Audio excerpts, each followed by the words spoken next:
नमस्कार, आप देख रहे हैं आज तक और मैं हूं निशांत चतुर्वेदी। आधा लोकसभा चुनाव करीब करीब पार हो चुका है और चुनाव प्रचार मोदी के नाम पर आकर ठहर गया है। बीजेपी तो नमो नमो का गुणगान कर ही रही है, विरोधी दल भी मोदी का नाम ले रहे हैं।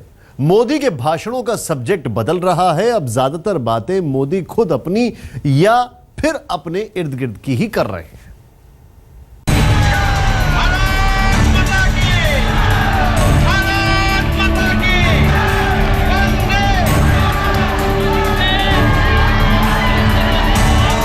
मुद्दों से हटकर चुनाव मोदी पर पहुंच गया। बीजेपी का राष्ट्रवाद, भ्रष्टाचार के खिलाफ जंग की मुहिम, नीति नियम सब मोदी में ही तिरोहित हो गया है।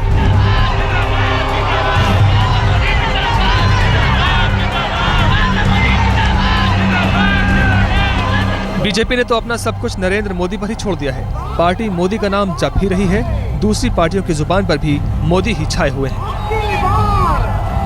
मैं देश देश घुमा हूँ, हर एक राज्य में गया हूँ, मुझे कहीं नरेंद्र मोदी की लहर नहीं दिखाई दे रही है।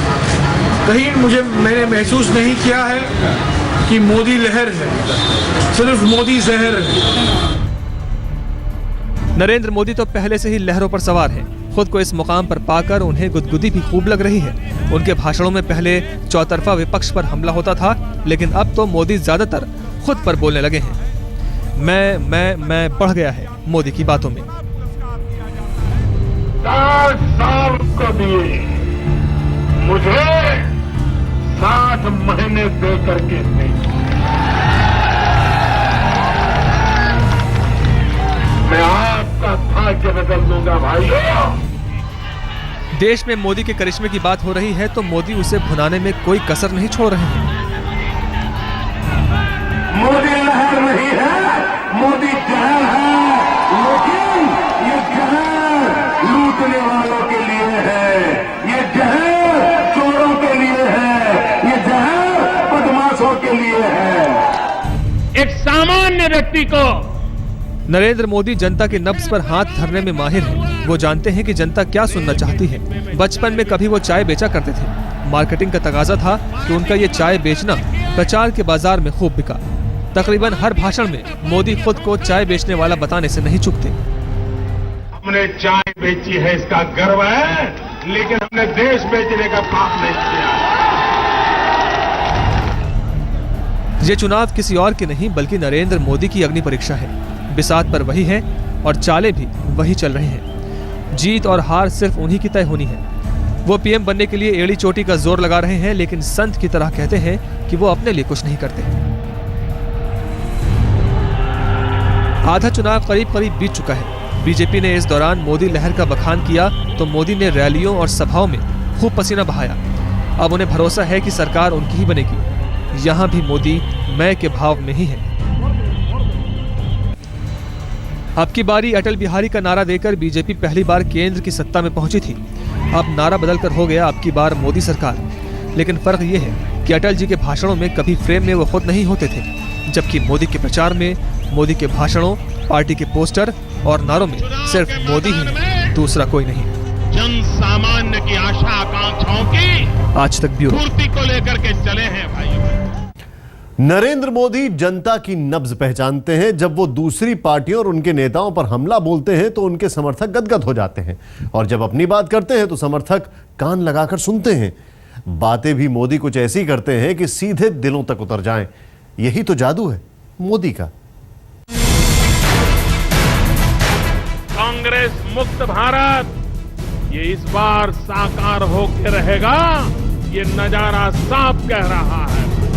सियासत में अपनी कीर्ति का बखान अगर नेता नहीं करेंगे तो कौन करेगा। नेता तो अपने कद और हैसियत का गुणगान करते ही हैं, लेकिन नरेंद्र मोदी एक कदम और आगे बढ़ गए। कद और हैसियत तो बताया ही, सीने की नाप भी बताने लगे। नेताजी, आपकी बात सही है, आपकी हैसियत नहीं है। आप गुजरात नहीं बना सकते, इसके लिए तो 56 इंच का सीना लगता है। 56 इंच का अगर सीना है तो जाहिर है कि जिगर भी भेड़ बकरी पालने वाला तो होगा नहीं। मोदी शेर से नीचे बात ही नहीं करते। आपके उत्तर प्रदेश के मुख्यमंत्री हमसे शेर मांग रहे थे, लायन मांग रहे थे। हमने उनको लायन दिए।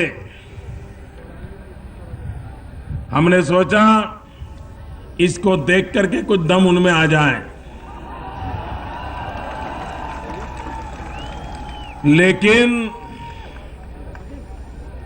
गुजरात के शेर को संभालना उनके बस का रोग नहीं है। नरेंद्र मोदी के भाषणों में किस्से होते हैं, कहानियां होती हैं, लेकिन ज्यादातर वो जिसके केंद्र में मोदी खुद होते हैं। मुझे जलगांव के किसान टिश्यू कल्चर को लेकर के मेरे यहां आते रहते। वो मुझे कह रहे थे, मोदी जी केले तो तैयार होते हैं, लेकिन रास्ते इतने खराब हैं कि जब ट्रक में केले ले जाते हैं तो 20% केले तो दब के खराब हो जाते हैं। देखिए, मैं आपका ऐसा साथी हूं, भले बैठा गुजरात में हूं, लेकिन आपके हर दुख दर्द का मुझे पता। ये सारी चीजें। नरेंद्र मोदी वाराणसी से चुनाव लड़ रहे हैं। उनके सामने हैं आम आदमी पार्टी के संयोजक अरविंद केजरीवाल। मुस्लिम मोदी से खफा हैं, लेकिन मोदी को अपने मैजिक पर भरोसा है। कहते हैं कि मिलेंगे तो मुस्लिम भी उन्हें प्यार करने लग जाएंगे। इस चुनाव में नरेंद्र मोदी का मिशन है बीजेपी को 272 सीटों तक पहुंचाना। फिर भी आंकड़े से दूर रह गए तो मोदी का प्लान बी भी है। यहाँ भी मोदी का अहम भाव ही है, एको मोदी तू जो नास्ती।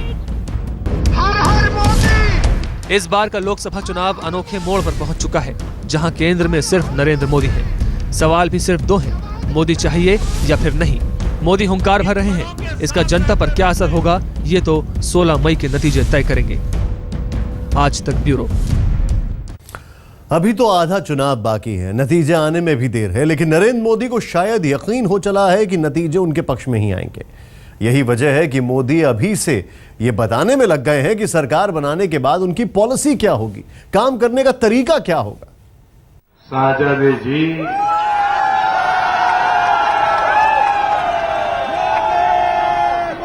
ये एक्ट, ये कानून, ये अधिकार जिसके आप गीत गाते हो, ये तो भारत के संविधान के निर्माता बाबा साहब आम्बेडकर ने हमें दिए हुए हैं। नरेंद्र मोदी बीजेपी की तरफ से प्रधानमंत्री पद के उम्मीदवार हैं। सवालों का हमला भी सीधे सीधे केंद्र सरकार पर ही बोलते हैं। यही नहीं, कहीं ना कहीं भीतर से उन्हें यकीन हो चला है कि इस बार बाजी उनकी तरफ पलटेगी। तभी तो अभी से ही प्रधानमंत्री बनने की प्लानिंग कर रखी है। उन पर कितने केस दर्ज है लिखा है, उन सब की लिस्ट अलग करूंगा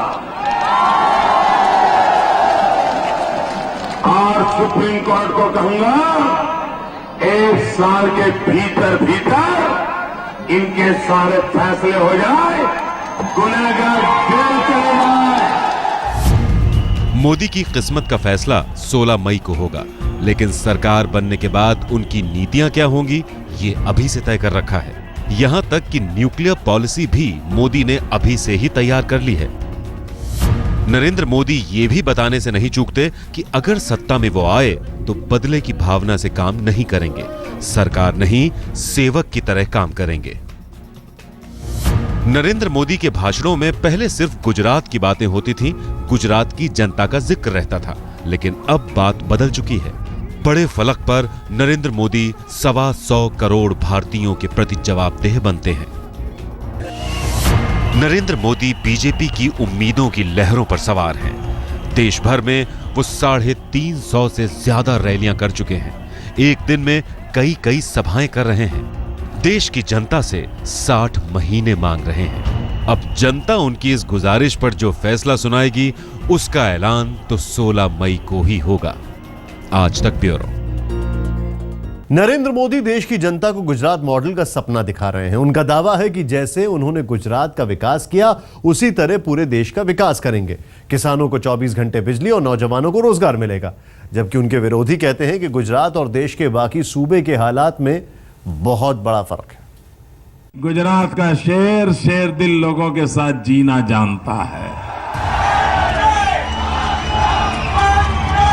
नरेंद्र मोदी गुजरात के मुख्यमंत्री हैं। गुजरात को उन्होंने मुख्यमंत्री के तरीके से नहीं बल्कि एक सीईओ की तरह चलाया।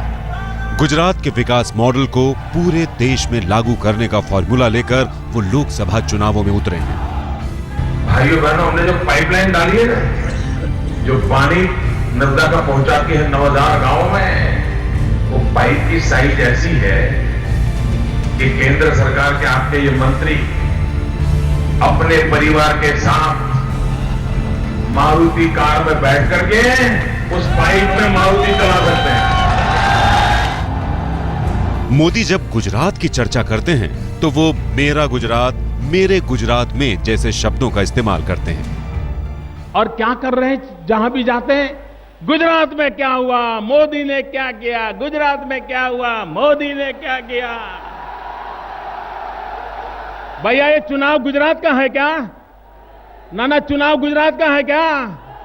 अरे गुजरात में तो मैंने गुजरात की जनता को अभी 1 साल पहले हिसाब दे दिया है, 2012 के दिसंबर में हिसाब दे दिया है, और गुजरात की जनता ने मुझे डिस्टिंक्शन मार्क से पास कर दिया है। नरेंद्र मोदी ने गुजरात में जीत की हैट्रिक लगाई है, वहां की उपलब्धियां बताते हैं, लेकिन अपनी कामयाबी का मंत्र बताने से भी नहीं चूकते मोदी।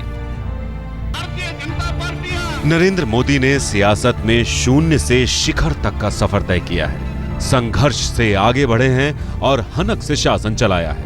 अब उनका फलक बड़ा हुआ है। पहले लक्ष्य गुजरात था, अब सारा देश है। आज तक ब्यूरो।